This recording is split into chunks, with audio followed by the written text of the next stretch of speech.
Bonjour les petits moulitrons. Dans cette vidéo, nous allons présenter une structure de données qui est absolument géniale. C'est pas la vidéo qui est géniale. Elle sera, comme d'habitude, faite à l'arrache-poète parce que ce n'est pas du tout mon activité principale de faire des vidéos. Mais le sujet de la vidéo est une structure de données géniale. On va en parler.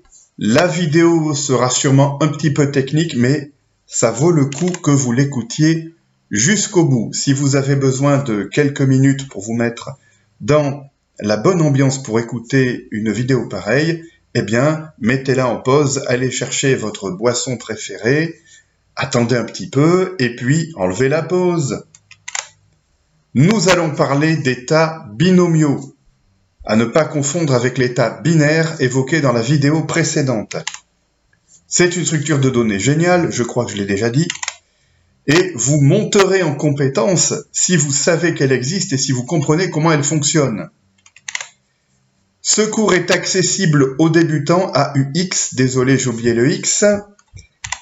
S'ils ont bien suivi celui sur l'état binaire, si vous êtes débutant, si vous avez écouté le cours sur l'état binaire et si c'était déjà trop compliqué à vos yeux, faites abstraction de cette vidéo aussi, ne l'écoutez pas maintenant, vous reviendrez plus tard.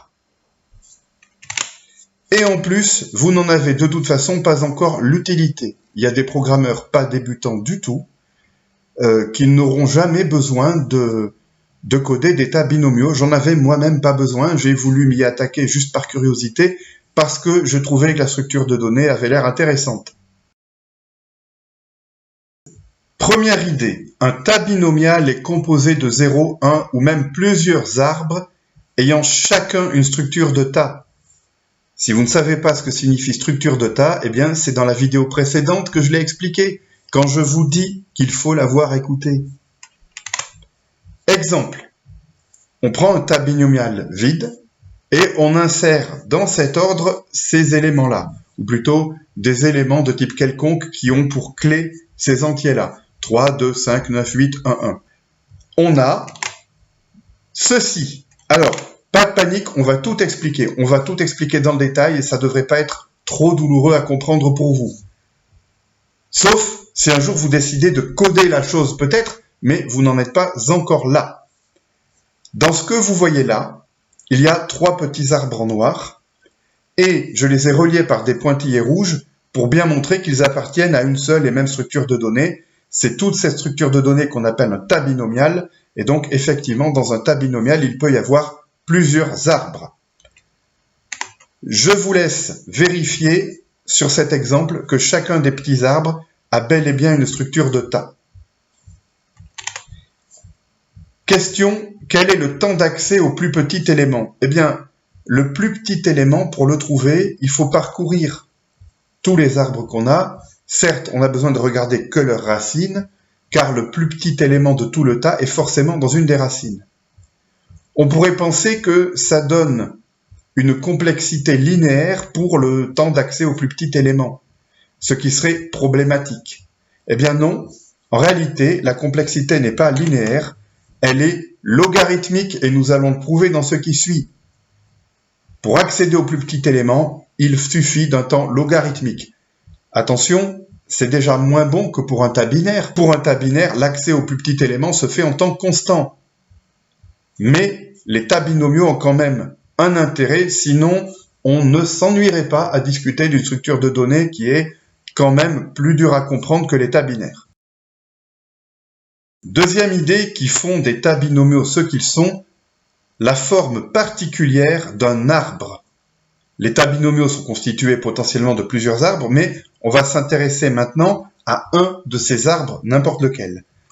Eh bien, cet arbre peut par exemple être un arbre d'ordre 0. Et un arbre d'ordre 0 à cette forme-là, c'est une racine avec quelque chose dedans. Là, je n'ai pas écrit de valeur dedans, mais c'est une racine avec quelque chose dedans. Bref, c'est un arbre à un seul sommet.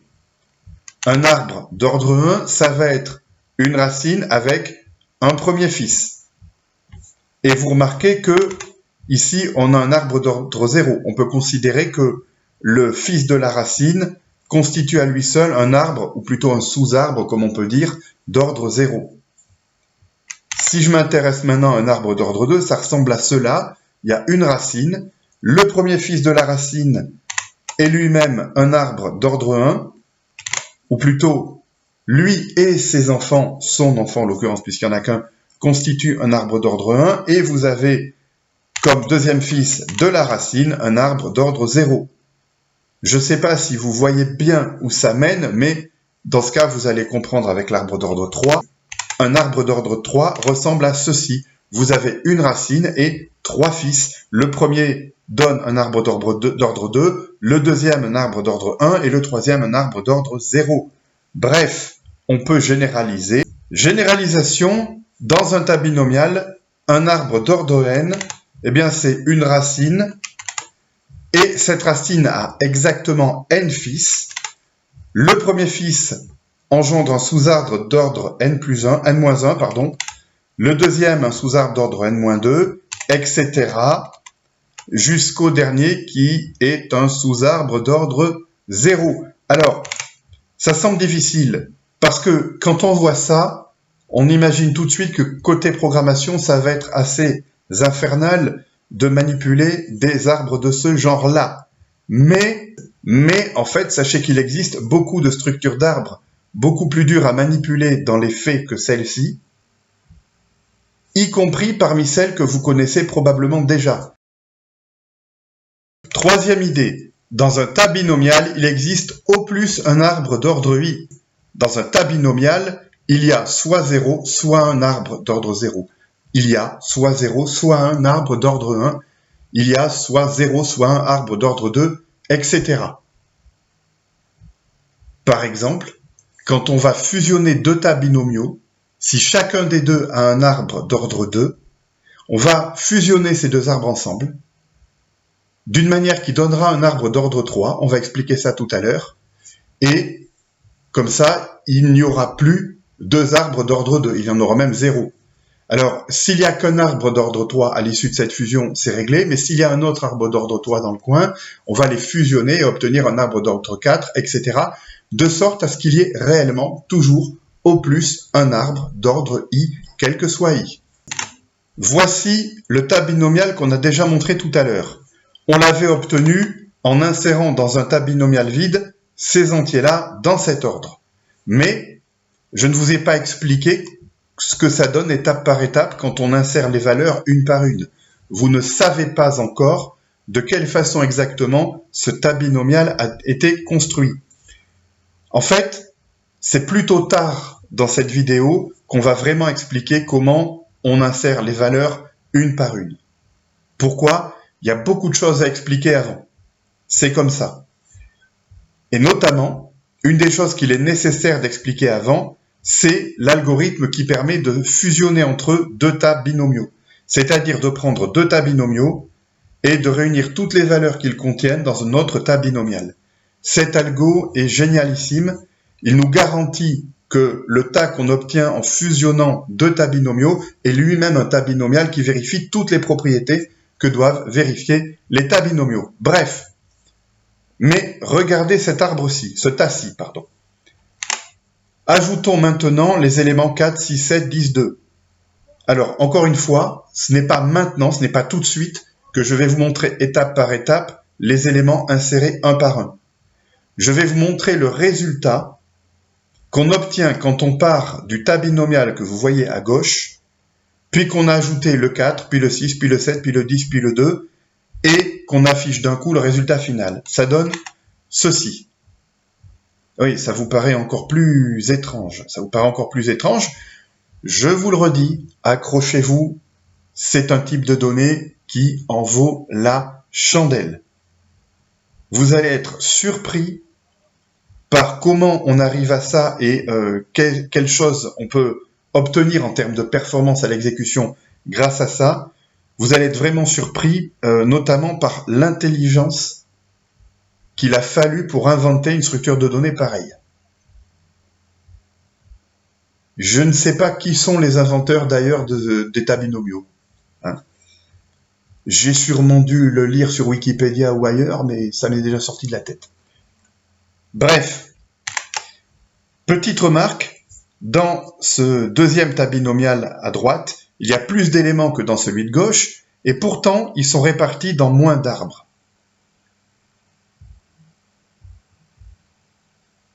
Ça, c'est une petite caractéristique qui est un peu intéressante. Alors, ils sont répartis dans moins d'arbres, mais évidemment, les arbres sont plus grands.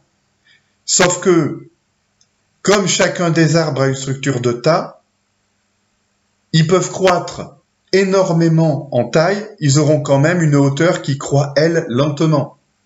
Mais on s'avance pas trop pour l'instant, et on va commencer à entrer plus dans les détails. Et maintenant, voici deux propriétés de fou qu'ont les tas binomiaux. Revoici les deux tas binomiaux qu'il y avait déjà sur la page précédente. Propriété de fou numéro 1. Un arbre d'ordre i contient exactement 2 puissance i sommés, ou 2 puissance i objets, puisqu'il y a toujours un objet exactement par sommet. Donc, la hauteur des arbres grandit bien de manière à peu près logarithmique par rapport au nombre d'éléments qu'on met dedans. Maintenant, regardez la chose suivante. Si je considère le tas de la page de gauche, je constate qu'il y a un arbre d'ordre 2, un arbre d'ordre 1 et un arbre d'ordre 0. Or, si je lis 1, 1, 1 en binaire, ça donne 4 plus 2 plus 1, c'est-à-dire 7. Et il y a 7 éléments exactement en tout dans le tas. Il y en a 7 parce qu'il y a effectivement un groupe de 1, un groupe de 2 et un groupe de 4.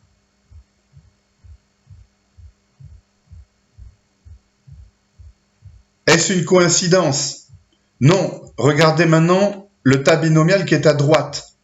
On n'a plus que 2 arbres, certes, mais il y en a un d'ordre 2 et un d'ordre 3. Donc, un arbre d'ordre 3, un arbre d'ordre 2, 0 d'ordre 1, 0 d'ordre 0. En binaire, ça donne 12 et l'arbre contient effectivement 12 éléments.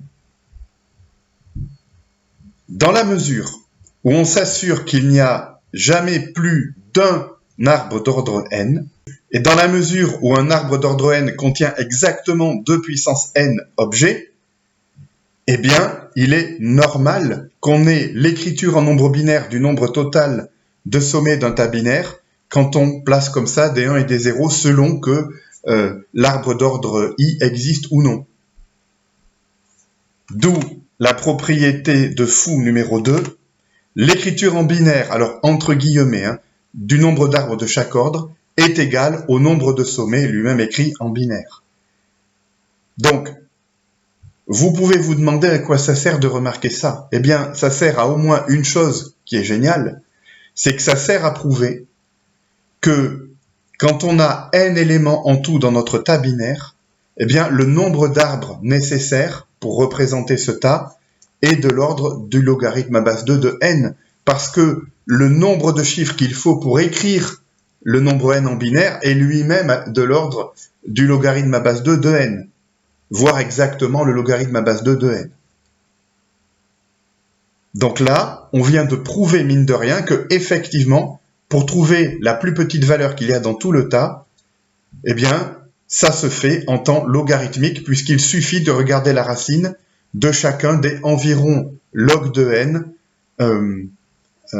arbres qui constituent le tas. Et quand je dis environ log de n, on pourrait même dire au plus log de n. Et oui, au plus log de n, puisqu'il n'y a d'arbres que là où il y a des 1 dans la représentation en binaire.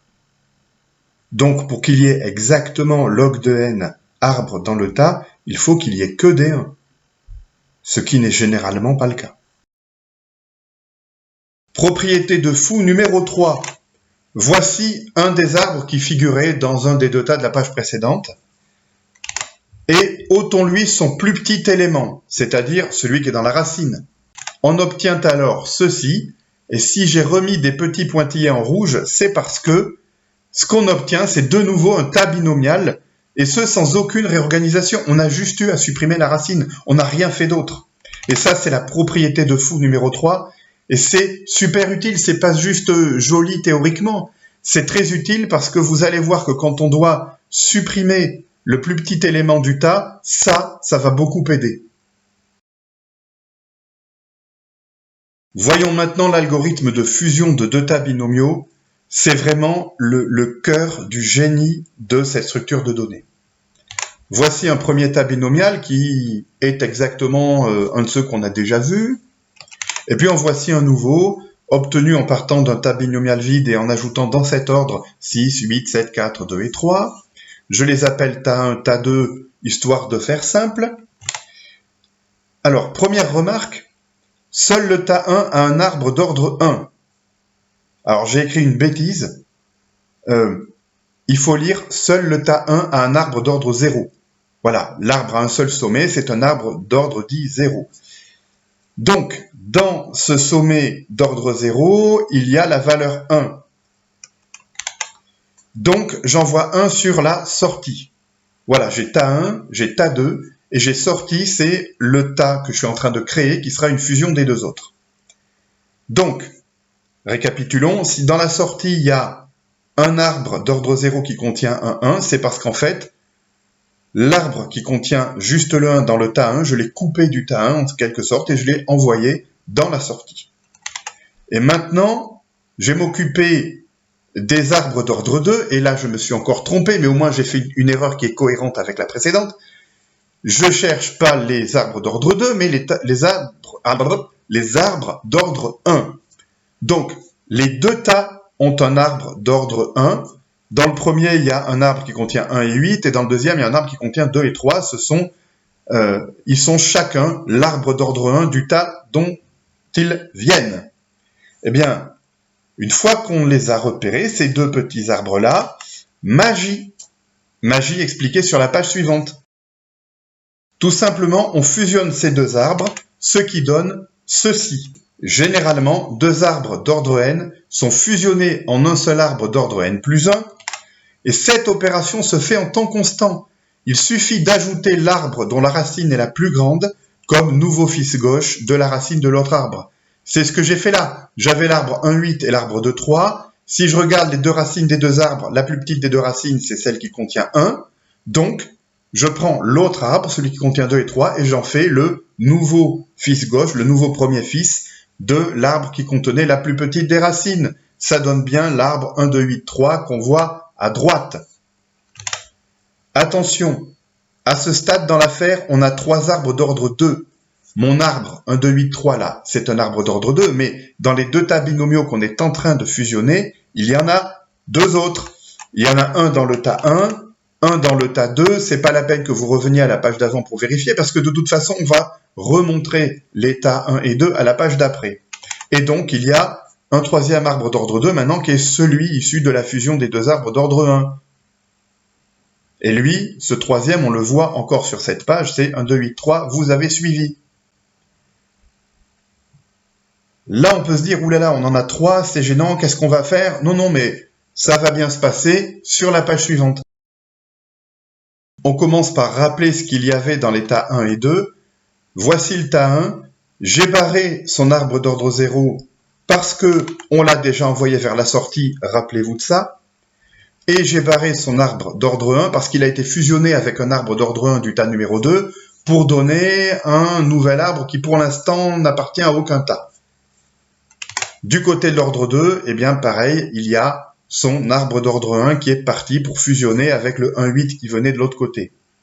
Et quand je dis que ces sommets-là sont partis, ça ne veut pas dire qu'ils ont été désalloués de la mémoire, et encore moins que les objets qu'ils contenaient ont été désalloués. Non, non, non, non. On les a juste mis dans un arbre temporaire qui est un nouvel arbre d'ordre 2, rappelez-vous, 1, 2, 8, 3. Bon, qu'est-ce qu'on fait maintenant avec ça? Eh bien, on fusionne ce nouvel arbre d'ordre 2 avec, mettons, celui d'ordre 2 qu'il reste dans le tas 1. Je pourrais arbitrairement choisir celui d'ordre 2 qui reste dans le tas 2. Ça ne donnerait pas le même résultat final, mais le résultat final aurait quand même une bonne structure de tas binomial comme il faut. Cela donnera donc un arbre d'ordre 3, puisque si je fusionne deux arbres d'ordre n, j'obtiens un arbre d'ordre n plus 1, on le rappelle. Et cet arbre d'ordre 3, lui, on va l'ajouter à la sortie. Pourquoi on l'ajoute à la sortie? Parce que dans les tas 1 et 2, il n'y a plus d'arbre d'ordre 3. Enfin, il n'y en a plus, il n'y en a jamais eu d'ailleurs. Parce que s'il y en avait, il faudrait encore continuer à faire des fusions. Combien de fusions au maximum? Eh bien, de l'ordre de log de n, puisque on sait que le nombre d'arbres est lui-même de l'ordre de log de n. Bref, on a, en fusionnant l'arbre d'ordre 2 du tas 1 et notre nouvel arbre d'ordre 2, on obtient bien un arbre d'ordre 3 qu'on ajoute à la sortie. Et ça se voit sur la page d'après. Voici la sortie dans son état actuel. Et oui, il y a bien un arbre d'ordre 3, donc ça commence à faire joli. Parce que 2 puissance 3, ça fait 8, il y a 8 éléments dedans. L'algorithme pour fusionner deux arbres d'ordre n, c'est toujours le même. On place celui des deux qui a la plus grande racine comme premier fils gauche de celui des deux qui a la plus petite racine. Ça se fait en temps constant. Les arbres peuvent être gigantesques et contenir des milliers, des millions ou plus d'éléments. Avec juste quelques opérations type manipulation de pointeur en mémoire, on arrive à faire fusionner ces structures de données. Dans le tas 1, eh bien, on a supprimé tous les sommets qui s'y trouvaient. Dans le tas 2, il reste encore un arbre d'ordre 2. Et puisque dans la sortie, il n'y a pas d'arbre d'ordre 2, on n'a pas besoin de faire une fusion entre cet arbre d'ordre 2 et autre chose. On l'envoie directement dans la sortie et on obtient enfin le résultat final. Voici le tas binomial obtenu à la fin. Vous pouvez mettre en pause et vérifier qu'il vérifie toutes les propriétés que doivent avoir un tas binomial. Et ce tas binomial est issu de la fusion de tas 1 et de tas 2. Vous constatez que dans le résultat, il y a un arbre d'ordre 0, un arbre d'ordre 2 et un arbre d'ordre 3. Et si je représente les ordres en binaire, bien j'ai 1 d'ordre 3, 1 d'ordre 2, 0 d'ordre 1 et 1 d'ordre 0, ce qui donne 1, 1, 0, 1, soit l'écriture en binaire de l'entier 13. Et il y a effectivement 13 éléments dans l'arbre.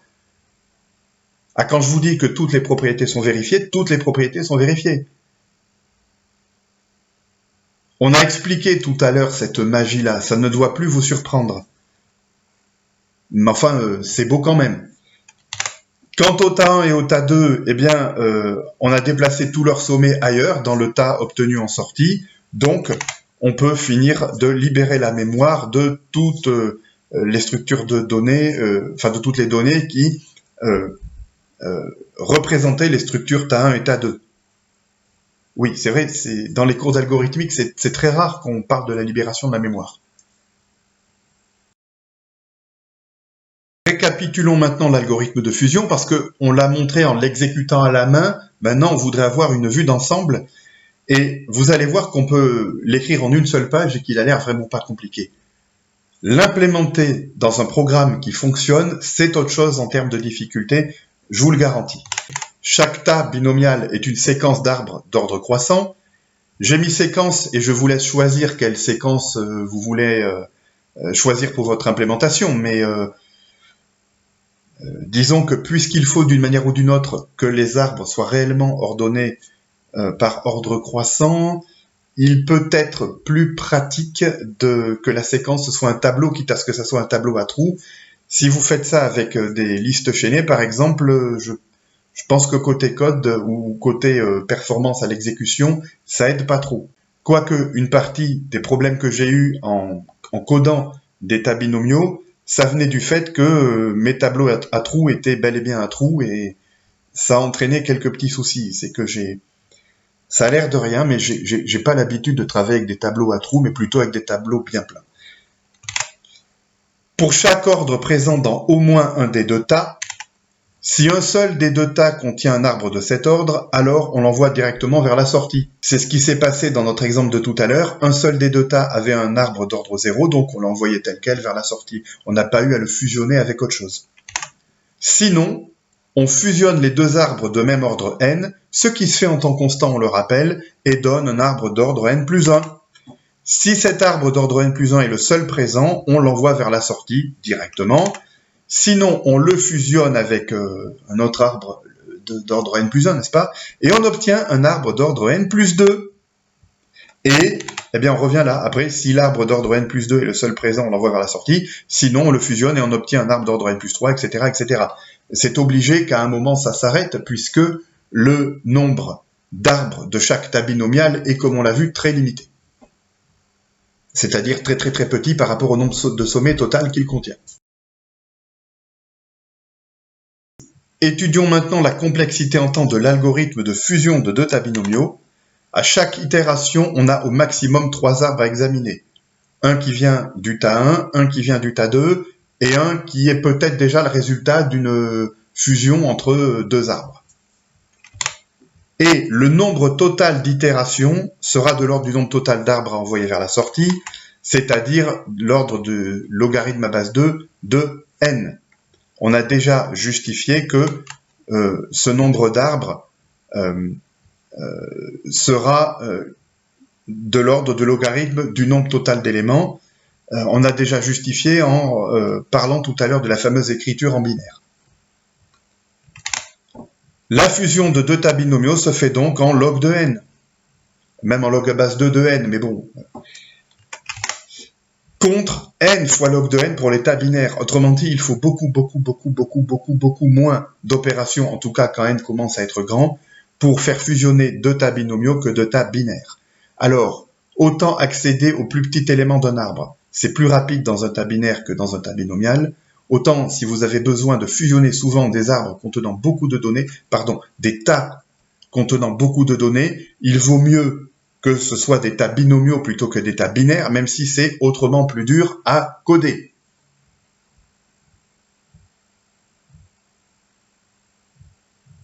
Ça, c'est un point que je vous ai déjà annoncé dans la vidéo précédente et qu'on vient enfin de prouver. Mais asseyez-vous, c'est pas encore terminé. Quelques infos pour vous si vous voulez écrire l'algo de fusion. Attention, c'est très difficile puisqu'il m'a fallu 6 heures pour le faire. CF, un lien dans la description de cette vidéo.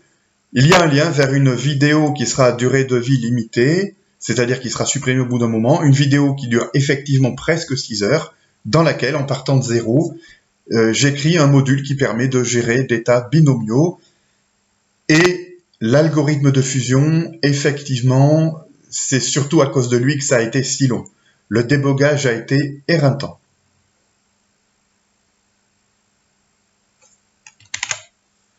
En plus, c'est une structure de données qui, à ma connaissance, ne permet pas d'implémentation ultra compacte, contrairement au tas binaire qu'on peut implémenter simplement à l'aide d'un bête tableau.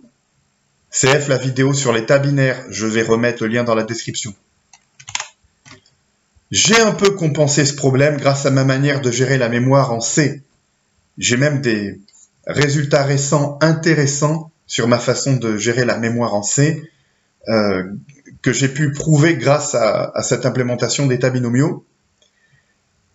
Mais sachez que si vous connaissez l'existence d'une façon d'implémenter les tas binomiaux vraiment compacts, eh bien ça m'intéresse.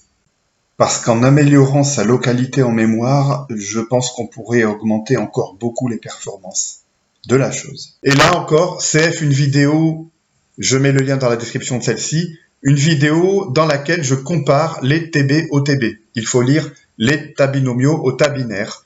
Donc, que ce soit clair, les deux vidéos auxquelles je fais référence sur cette page n'ont pas du tout le même intérêt.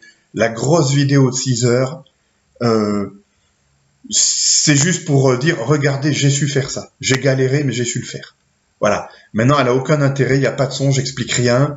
C'est long, c'est compliqué à suivre. Quand vous allez voir les problèmes de débogage que j'ai eu à cause des tableaux à trous, vous allez sans doute rire, mais moi, le jour où j'ai tourné la vidéo en question, j'avais pas envie de rire du tout. Bref, cette vidéo, c'est une horreur.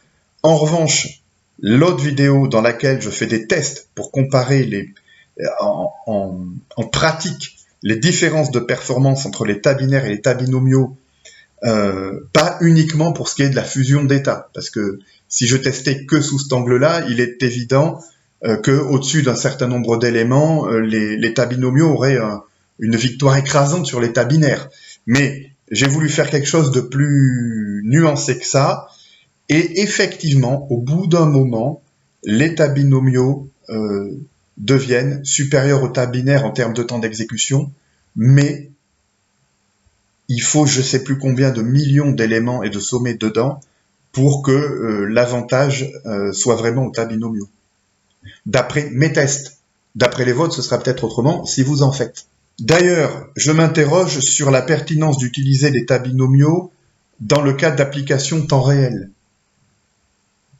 Même les tas binaires aussi à la limite. Hein. Par exemple, dans les fils de priorité des jeux que je code, j'ai jamais eu plus de quelques milliers d'éléments, et donc ça n'empêche pas d'avoir 60 images par seconde. Mais si pour une raison quelconque il devait un jour y avoir des millions d'éléments, là ce serait autre chose, tas binaire ou pas, tas binomial ou pas. Parlons maintenant de construction de tas binomiaux, c'est-à-dire élément par élément, ajouté un par un, et autres algorithmes utiles à connaître. Oui, ce n'est que maintenant que nous allons expliquer comment nous pouvons fabriquer un tas binomial en partant d'un tas vide et en mettant des objets dedans, un par un. Premier algo à connaître, créer un binohep, je vais appeler ça binohep, tas binomial pour aller plus vite, vide. On crée une séquence vide d'arbres de tas binomiaux. Ça se fait en temps constant, évidemment. Deuxième algo à connaître, créer un binohep avec un seul sommet.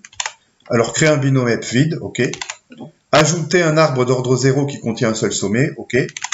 Et placer l'objet qu'il faut mettre dans le sommet. Bon, d'accord, ok, tout ça, c'est encore du temps constant. Algorithme pour insérer un nouveau sommet avec un nouvel objet dedans à un binohep B. Je l'appelle B cette fois, je lui donne un nom. Première étape, créer un binohep H, et oui, un deuxième binohep, avec uniquement ce sommet. Puis fusionner B et H. Ça se fait en temps logarithmique, puisque la création d'un binohep avec un seul sommet, c'est du temps constant, et que la fusion de B et de H se fait en temps logarithmique. Algo pour lire le plus petit élément d'un binohep. Parcourir les racines de tous les arbres pour trouver celle qui a la plus petite clé. Ça, on l'a déjà dit plusieurs fois. Et donc, on a aussi dit plusieurs fois que ça se faisait en temps logarithmique. Et sur ce point, les tas binaires font mieux. Puisque pour les tas binaires, il suffit de lire la racine de l'unique arbre. Donc, ça se fait en temps constant. Alors, les tas binaires font mieux, mais en pratique, on a souvent besoin, quand on se sert d'un ou de plusieurs tas binaires pour faire quelque chose, on a souvent besoin, quand on accède au plus petit élément, de faire un traitement quelconque avec et ensuite de le retirer de l'arbre. Or, dans les tas binaires comme dans les tas binomiaux, retirer le plus petit élément du tas, ça se fait en temps logarithmique de toute façon. Donc, l'avantage qu'ont les tas binaires pour ce qui est de lire le plus petit élément, en pratique, je suis pas sûr qu'il soit souvent énorme. Voici maintenant un algo très joli, la suppression du plus petit élément d'un tas binomial. Première étape, on trouve l'arbre qui contient le plus petit élément, en temps logarithmique. Deuxième étape, on vire l'arbre du tas binomial, celui qui contient le plus petit élément, on le met de côté, et on supprime la racine de l'arbre, ce qui se fait en temps constant. Et c'est là qu'intervient la propriété de fou numéro 3 qu'on a vu tout à l'heure. Rappelez-vous, quand on prend un tel arbre, si on enlève la racine et si on touche rien au reste, on obtient un nouveau tas binomial. Donc, qu'est-ce qu'on fait? Eh bien, on fusionne ce nouveau tas binomial avec le reste. Le reste, c'est quoi? C'est le tas binomial qu'on avait à l'origine, privé de l'arbre qui contenait le plus petit élément, vous avez compris. Et oui, je sais, j'ai écrit on obtient un nouveau tas binaire au lieu de on obtient un nouveau tas binomial, je sais.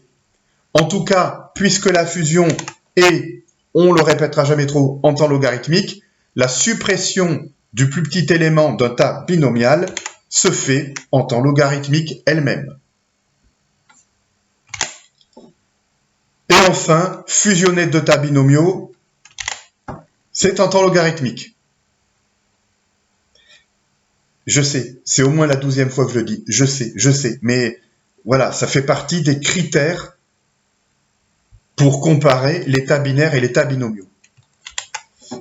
Et c'est là que tout est génial, parce qu'encore une fois, pour les tas binaires, pour fusionner deux tas, on ne peut pas faire ça en temps logarithmique. C'est pas du log de n, c'est du n fois log de n, ce qui est en théorie beaucoup plus long. Je dis bien en théorie. Encore une fois, rien ne vaut une implémentation et des tests. La vidéo dans laquelle je les teste, les tas binaires versus les tas binomiaux, je vous conseille vraiment de l'écouter. Récapitulatif tas binaire versus tas binomiaux. Créer un tas vide, ça se fait en temps constant dans les deux cas. Insérer un nouvel élément, ça se fait en temps logarithmique dans les deux cas. Accéder au plus petit élément, léger avantage au tas binaire, un avantage qu'il faut modérer, tempérer, CF, ma remarque de tout à l'heure, puisque ça se fait en temps constant pour les tas binaires, mais en temps logarithmique seulement pour les tas binomiaux. Suppression du plus petit élément, temps logarithmique dans les deux cas. Fusion de deux tas, grosse victoire des tas binomiaux, n log de n pour les tas binaires, mais log de n seulement pour les tas binomiaux, c'est merveilleux. Et désallocation du tas, c'est-à-dire suppression totale du tas de la mémoire quand on n'a plus besoin de faire des choses avec. Dans les deux cas, c'est en θ de n fois dn. Qu'est-ce que j'ai noté dn? Eh bien, c'est la classe de complexité algorithmique du temps de destruction de l'objet qui est situé dans un sommet. Et oui, parce que ça peut être du temps constant pour les objets les plus simples, mais ça peut être arbitrairement élevé si on s'amuse à créer des tas binaires ou binomiaux avec à l'intérieur de chaque sommet un objet lui-même complexe. Bon, en informatique, vous ne devez pas avoir peur d'avoir des containers de containers. Hein. Après tout, si pour implémenter un tas binomial, j'ai besoin d'avoir une séquence d'arbres, eh bien, ça veut dire que chaque élément de la séquence, c'est déjà un type complexe, puisque c'est un arbre entier. Même si parfois l'arbre se limite à une racine unique, à un seul sommet. Bienvenue sur la dernière page de cette vidéo, et si vous avez tenu jusque-là, vous pourrez tenir jusqu'au bout. Cette fois, vous êtes obligé de mettre un commentaire. Je vous explique. Les tas binomiaux, c'est tellement génial, c'est tellement intelligent, que si vous ne mettez pas un commentaire enthousiaste, pas pour la qualité de ma vidéo, mais pour l'intérêt des tas binomiaux, on risquera de croire que vous n'avez pas compris pourquoi c'est génial. Donc mettez un commentaire pour ne pas passer pour quelqu'un qui n'a pas compris. S'il vous plaît, respectez-vous. On ne répétera par ailleurs jamais trop qu'il faut écouter les vidéos de type annonce sur cette chaîne. Il faut mettre un petit pouce bleu, évidemment, si vous estimez que la vidéo en mérite un. C'est pas forcément le cas. À vous de voir. Et n'oubliez pas qu'il faut lire les descriptions des vidéos sur cette chaîne, notamment pour les liens qu'ils peuvent contenir, même si ce sont des liens parfois à durée de vie limitée. Après tout, vous pouvez cliquer dessus au bon moment. Allez, à bientôt.